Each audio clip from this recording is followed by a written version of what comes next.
Good morning, નમસ્કાર. મજા આવતી છે ને ઘરે બધા? એ ભણવા નહીં જવાનું નહીં?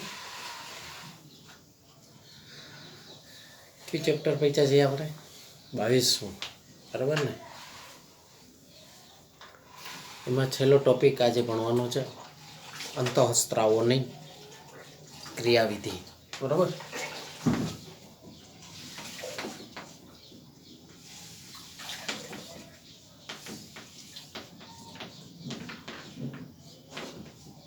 અંતઃસ્ત્રાવોની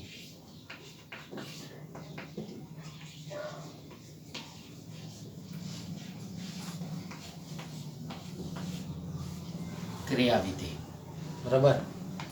અંતઃસ્ત્રાવો કેટલા પ્રકારના હોય છે?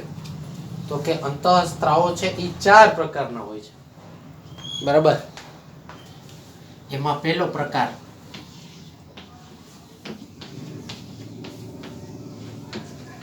પેપ્ટાઇડ. આ પેપ્ટાઇડ છે એને પ્રોટીન અંતઃસ્ત્રાવ કહેવાય અને પોલીપેપ્ટાઇડ અંતઃસ્ત્રાવ પણ કહેવાય, બરાબર છે. પછી એમાં કેનો સમાવેશ થાય? તો કે ઇન્સ્યુલિન,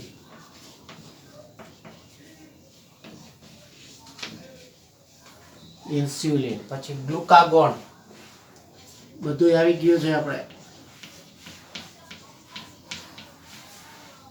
ગ્લુકાગોન, પિટ્યુટરી, હાઇપોથેલેમિક,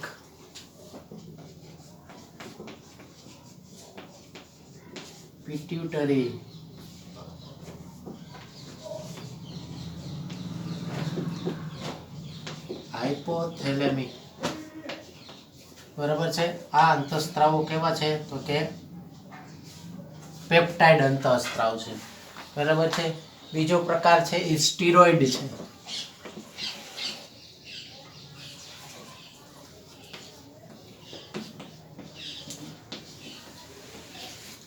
સ્ટીરોઇડ અંતઃસ્ત્રાવ ક્યાં છે? તો કે કોર્ટિસોલ, ટેસ્ટોસ્ટેરોન, કોર્ટિસોલ, પછી ટેસ્ટોસ્ટેરોન, કોર્ટિસોલ, પછી ટેસ્ટોસ્ટેરોન, બરાબર છે.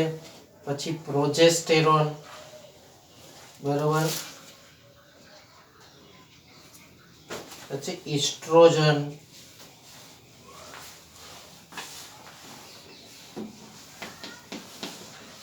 પ્રોજેસ્ટેરોન,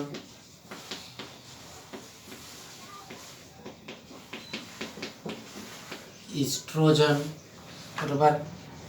આ બધા કેવા અંતઃસ્ત્રાવ છે? તો કે સ્ટીરોઇડ પ્રકારના છે. પછી એક પ્રકાર એનો એવો છે આયોડોથાયરોનિન્સ,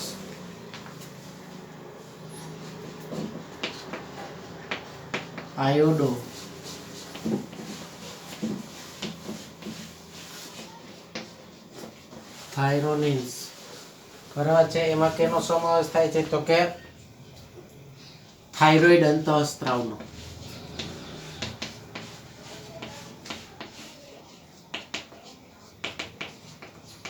થાઇરોઇડ અંતઃસ્ત્રાવ એટલે જે થાઇરોઇડ ગ્રંથિમાંથી જે અંતઃસ્ત્રાવ નીકળે છે એ કયા પ્રકારના હોય? તો કે આયોડોથાયરોનિન પ્રકારના હોય છે, બરાબર છે. ચોથો પ્રકાર છે એ એમિનો એસિડના વ્યુત્પન્નો છે. એમિનો એસિડના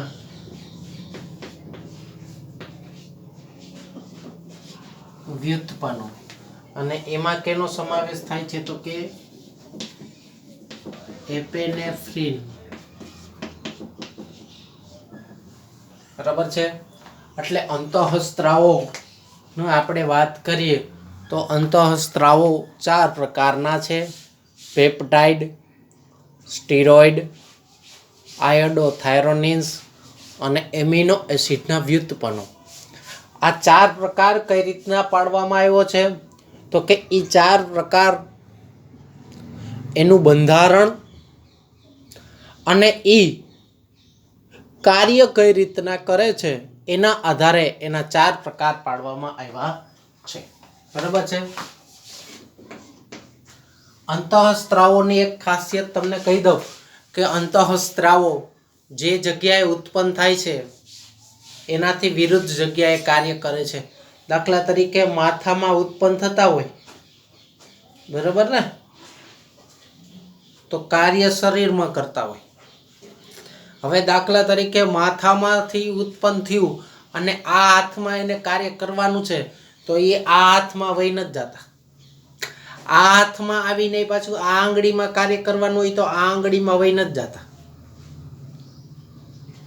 એનો મતલબ એમ કે અંતઃસ્ત્રાવો છે એ ચોક્કસ જગ્યાએ જ કાર્ય કરે છે.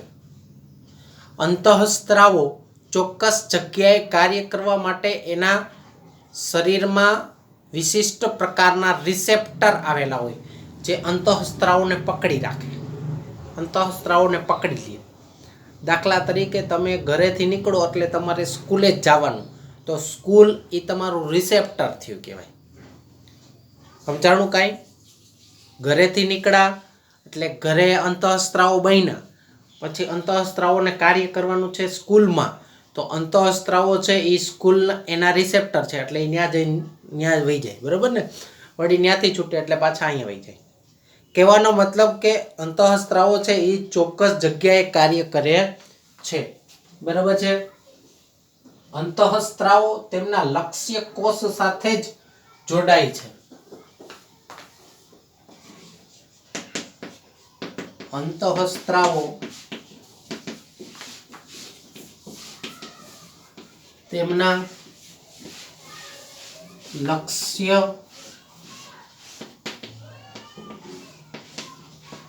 કોષ સાથે જ જોડાય છે અને એને શું કહેવાય ખબર છે? રિસેપ્ટર કહેવાય છે, બરાબર છે. દાખલા તરીકે આ રિસેપ્ટર હું તો કે દાખલા તરીકે હું એમ કહું કે અંતઃસ્ત્રાવોનું બંધારણ આવું છે, જોજો ભાઈ, અંતઃસ્ત્રાવોનું ભૌતિક બંધારણ આવું છે, તો એના રિસેપ્ટર હોય ને એનું ભૌતિક બંધારણ આવું હોય, જેથી કરીને આ અંતઃસ્ત્રાવ છે એ આમાં બંધ બેસતો થઈ જાય. કોઈ અંતઃસ્ત્રાવ દાખલા તરીકે આવો હોય,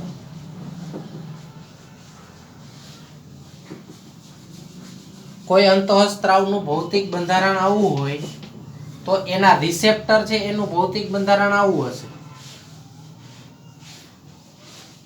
જેથી કરીને આ અંતઃસ્ત્રાવ છે એ આમાં ચોક્કસપણે બેહી જાય. હવે જોજો, આ અંતઃસ્ત્રાવ છે એ આમાં બંધ બેસતો ના થાય, આ અંતઃસ્ત્રાવ છે એ આમાં બંધ બેસતો ન થાય, બરાબર છે. એટલે આ ચોક્કસ એના જેવું જ ભૌતિક બંધારણ ધરાવતા હોય, બરાબર, એને આપણે લક્ષ્ય કોષ કહેવાય. લક્ષ્ય કોષ એટલે આ એનું લક્ષ્ય છે. વિદ્યાર્થી ઘરેથી સ્કૂલે જાય તો સ્કૂલ એનું લક્ષ્ય કહેવાય, એટલે આ એનું લક્ષ્ય છે.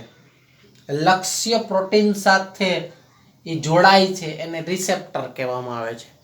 રિસેપ્ટર અને અંતઃસ્ત્રાવ એ બેનું બંધારણ છે એ એક સરખું હોય છે, જેથી કરીને એનું જોડાણ થઈ શકે. ક્લિયર થઈ ગયું ભાઈ આટલું? પછી એના પછી વાત કરું કે અંતઃસ્ત્રાવ રિસેપ્ટરના લક્ષ્ય કોષના કોષરસ પટલમાં જોવા મળે છે. અંતઃસ્ત્રાવ રિસેપ્ટર, આ રિસેપ્ટર જોવા ક્યાં મળે તો કે રિસેપ્ટર લક્ષ્ય કોષના કોષ પટલમાં જોવા મળે છે.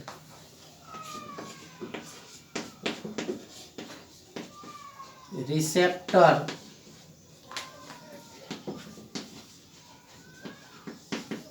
લક્ષ્ય કોષના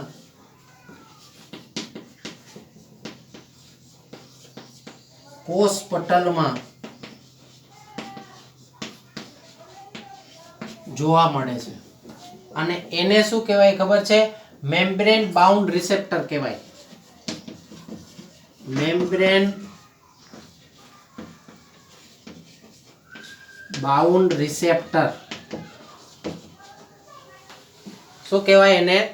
મેમ્બ્રેન બાઉન્ડ રિસેપ્ટર. એટલે મેં જે અહીંયા આકૃતિ દોરી હતી ને એ તમને ક્યાં જોવા મળશે તો કે જે કોષમાં અંતઃસ્ત્રાવોને કાર્ય કરવાનું હોય એ કોષના કોષ પટલમાં જોવા મળશે. ક્લિયર થઈ ગયું ભાઈ? બરાબર. એના પછી અંતઃસ્ત્રાવ તેના રિસેપ્ટર સાથે જે જોડાય છે, બરાબર, એને અંતઃસ્ત્રાવ રિસેપ્ટર સંકુલ કહેવામાં આવે છે. બરાબર છે. અંતઃસ્ત્રાવ છે એ એના રિસેપ્ટર સાથે જોડાય એટલે શું બનાવે? અંતઃસ્ત્રાવ રિસેપ્ટર સંકુલ બનાવે છે.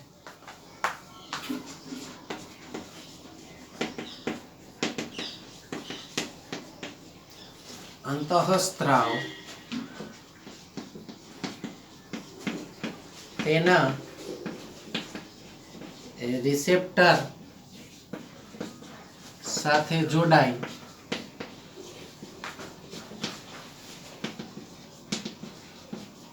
અંતઃસ્ત્રાવ રિસેપ્ટર સંકુલ બનાવે.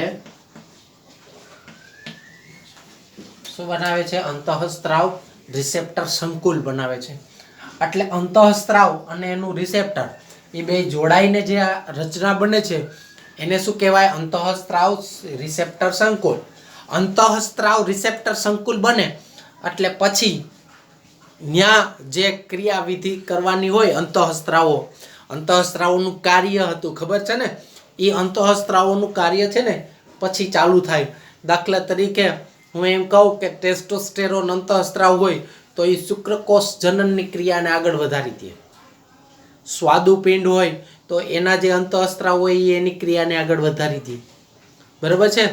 પછી એડ્રિનાલ ગ્રંથિ હોય, બરાબર, તો એમાંથી અંતઃસ્ત્રાવ નીકળે છે એડ્રિનાલિન. તો એ શું કરે? તો કે એમાં આ ક્રિયાવિધિ થાય, અંતઃસ્ત્રાવ રિસેપ્ટર સંકુલ બને એટલે પછી લડોયા ભાગો માટે સ્થિતિ માટે શરીર તૈયાર થાય. સમજાઈ ગયું? અંતઃસ્ત્રાવમાં અંતઃસ્ત્રાવ રિસેપ્ટર સંકુલ બને પછી અંતઃસ્ત્રાવ છે એ કાર્ય કરવાની ક્રિયાવિધિ એનું કાર્ય છે એ ચાલુ થઈ જાય. અંતઃસ્ત્રાવનું કાર્ય શું છે એ આપણે આગલા લેક્ચરમાં ભણી જ ગયા છીએ. બરાબર છે. હવે આપણે બે પ્રકારના અંતઃસ્ત્રાવ છે એની ક્રિયાવિધિ જરાક જોઈ લઈએ. બરાબર છે. અહીંયા પહેલા તમને પેપ્ટાઇડની ક્રિયાવિધિ સમજાવું.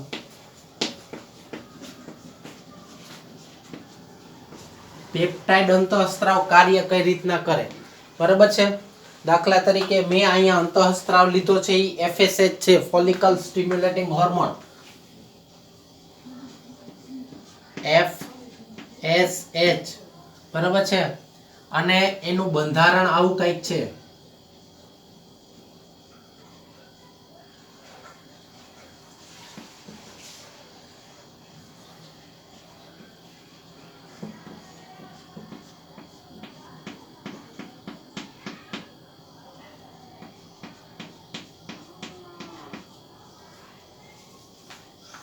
FSH છે એનું ભૌતિક બંધારણ આવું છે.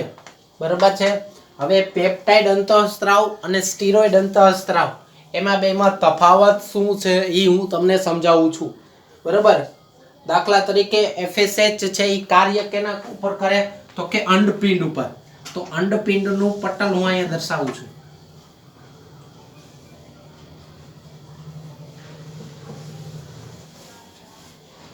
આ અંડપિંડનું કોષ રસ પટલ છે.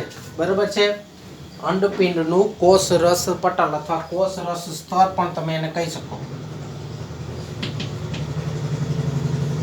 અંડપિંડ રસ સ્તર. બરાબર. હવે આ FSH નું બંધારણ આવું છે ભાઈ, જોજો. બરાબર. તો એનું રિસેપ્ટર હશે એ આ જગ્યાએ હશે. જો દોરીને બતાડું છું.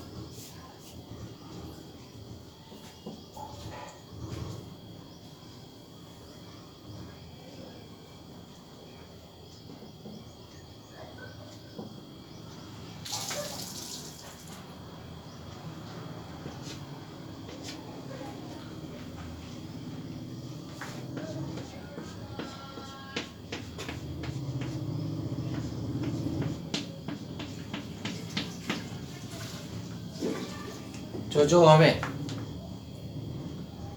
આનું રિસેપ્ટર અહીંયા છે એટલે હવે આ FSH છે એ અહીંયા જોડાણો હોય બરાબર આને શું કહેવામાં આવે છે તો કે એને શું કહેવામાં આવે છે તો કે રિસેપ્ટર બરાબર ને એટલે હવે શું થશે તો કે અંતઃસ્ત્રાવ આવ્યો મેમ્બ્રેન બાઉન્ડ રિસેપ્ટર આને મેમ્બ્રેન બાઉન્ડ રિસેપ્ટર કહેવાય આ અંતઃસ્ત્રાવ છે રિસેપ્ટર અને મેમ્બ્રેન બાઉન્ડ રિસેપ્ટર એ જોડાણું એટલે શું બનશે તો કે અંતઃસ્ત્રાવ રિસેપ્ટર સંકુલ આ અંતઃસ્ત્રાવ રિસેપ્ટર સંકુલ બન્યું એટલે હવે શું થશે તો કે આ અંડપિંડ છે એ કાર્ય કરશે શું કરશે તો કે પેલા એ પ્રતિભાવ આપશે બરાબર છે એટલે કાંઈક ક્રિયાવિધિ કરશે એટલે શું થશે ખબર છે ન્યા તો કે દ્વિતીયક સંદેશાવાહકની ઉત્પત્તિ થાય શું થાય ભાઈ દ્વિતીયક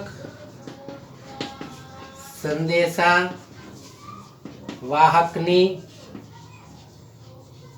ઉત્પત્તિ થાય બરાબર દ્વિતીયક સંદેશાવાહકની ઉત્પત્તિ થાય કંઈક સંદેશો ઉત્પન્ન થયો આ સંદેશો કયા સ્વરૂપે હોય તો કે ઈ એમ્પિસિલિન અથવા Ca+ સ્વરૂપે હોય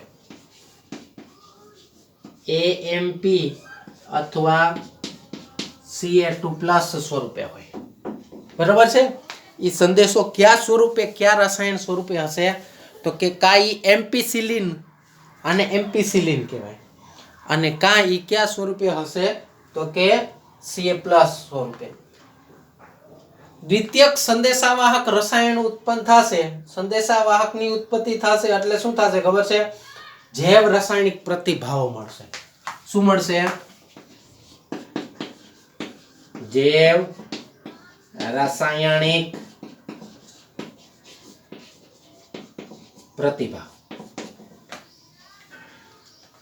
જોજો FSH આવ્યો અંતઃસ્ત્રાવ આવ્યો અંડપિંડના રસ સ્તરના રિસેપ્ટર સાથે જોડાણો આ જોડાણ એટલે આ જોડાણને આપણે શું કીધું મેમ્બ્રેન બાઉન્ડ રિસેપ્ટર સાથે જોડાણો એટલે પ્રતિભાવ મળ્યો એટલે શું થયું તો કે દ્વિતીયક સંદેશાવાહકની ઉત્પત્તિ થઈ એટલે શું થયું તો કે જૈવ રાસાયણિક પ્રતિભાવ મળ્યો અને એમાં દેહધાર્મિક પ્રતિભાવ હવે ઉત્પન્ન થશે શું થશે દેહધાર્મિક પ્રતિભાવ ઉત્પન્ન થશે એટલે કે અંડપિંડીય વૃદ્ધિ જોવા મળશે કારણ કે FSH કાર્ય શેના ઉપર કરે અંડપિંડની વૃદ્ધિ માટે હવે બીજો અંતઃસ્ત્રાવ એટલે કે સ્ટીરોઇડ અંતઃસ્ત્રાવ આ પેપ્ટાઇડ અંતઃસ્ત્રાવ છે ને એ રસ સ્તર ઉપર કાર્ય કરે સ્ટીરોઇડ અંતઃસ્ત્રાવ છે ને એ ક્યાં કાર્ય કરે અહીંયા સ્ટીરોઇડ અંતઃસ્ત્રાવ તરીકે મેં કયો અંતઃસ્ત્રાવ લીધો છે ખબર છે દાખલા તરીકે ઇસ્ટ્રોજન લીધો છે બરાબર અને એનું ભૌતિક બંધારણ આવું છે બરાબર જોજો હવે આ શું છે રસ સ્તર બરાબર ને અથવા એમ કહી શકો કે કોષ રસ આ પટલ છે શેનું છે તો કે ગર્ભાશય આ ઇસ્ટ્રોજન ને આપણે ગર્ભાશયના કોષ રસ પટલ ઉપર કાર્ય કરવાનું છે પણ આ ઇસ્ટ્રોજન છે એ સ્ટીરોઇડ અંતઃસ્ત્રાવ છે ભાઈ જોજો એટલે આ છે ને સ્ટીરોઇડ અંતઃસ્ત્રાવ ઈ કોષ રસ પટલ ઉપર કાર્ય ન કરે પણ ઈ ક્યાં કાર્ય કરે ખબર છે કોષ કેન્દ્રમાં દાખલ થાય ને ત્યાં એના આવા રિસેપ્ટર આવેલા હોય આ એનું રિસેપ્ટર છે બરાબર છે એટલે આ ઇસ્ટ્રોજન છે એ અહીંયા જોડાઈ જાય રેડી ઇસ્ટ્રોજન છે એ ત્યાં જોડાય બરાબર એટલે શું થાય તો કે જોજો ભાઈ અહીંયા આ બન્યું શું છે તો કે અંતઃસ્ત્રાવ રિસેપ્ટર સંકુલ બની ગયું બરાબર ને એટલે હવે શું થશે તો કે હવે આનું કાર્ય શું છે ખબર છે તો કે જોજો ઈ ડીએનએ ઉપર કાર્ય કરશે અને આપણે જીનોમ કહી શકીએ જીનોમ એટલે જનીન દ્રવ્ય જે શું કાર્ય કરશે તો કે mRNA નું નિર્માણ કરશે મેસેન્જર આરએનએ બરાબર જેના કારણે પ્રોટીનનું નિર્માણ થશે અને દેહધાર્મિક ક્રિયા થશે અહીંયા ક્રિયા કેવી હશે તો કે પેશીની વૃદ્ધિ અને વિભેદન બરાબર છે સમજાઈ ગયું પેપ્ટાઇડ અંતઃસ્ત્રાવ છે એ રસ સ્તર પટલ ઉપર કાર્ય કરે અને સ્ટીરોઇડ અંતઃસ્ત્રાવ છે એ રસ પટલ ઉપર કોષ રસ પટલ ઉપર કાર્ય ન કરે એ કોષ કેન્દ્રમાં દાખલ થાય અને કોષ કેન્દ્રમાં એના રિસેપ્ટર સાથે જોડાય બરાબર છે અને એના ડીએનએ ઉપર કાર્ય કરે છે જનીન દ્રવ્ય ઉપર કાર્ય કરે કોષ કેન્દ્ર ઉપર કાર્ય કરે અંદરની બાજુએ કાર્ય કરે છે અહીંયા ઇસ્ટ્રોજન છે જે ગર્ભાશયમાં ચક્રીય ફેરફારો માટે જવાબદાર છે ઇસ્ટ્રોજનને આપણે મોકલો એટલે એ અંદર દાખલ થયો અહીંયા રિસેપ્ટર સાથે જોડાણો એને જનીન દ્રવ્ય સાથે કામ કર્યું મેસેન્જર આરએનએ બનાવ્યો પ્રોટીન બનાવ્યો અને દેહ ધાર્મિક ફેરફારો થયા એ કયા પ્રકારના હતા તો કે પેશીની વૃદ્ધિ અને વિભેદન જેવી ઘટના અંદર થઈ બરાબર છે આ રીતના આપણે અહીંયા બે ટોપિક સમજાવ્યા અંતઃસ્ત્રાવોની ક્રિયાવિધિ બરાબર છે તેમ છતાં ટેક્સ્ટ બુકમાં નિરાતે જોઈ લેજો અને હોમવર્ક ટેક્સ્ટ બુકમાંથી કરવાનું છે બરાબર છે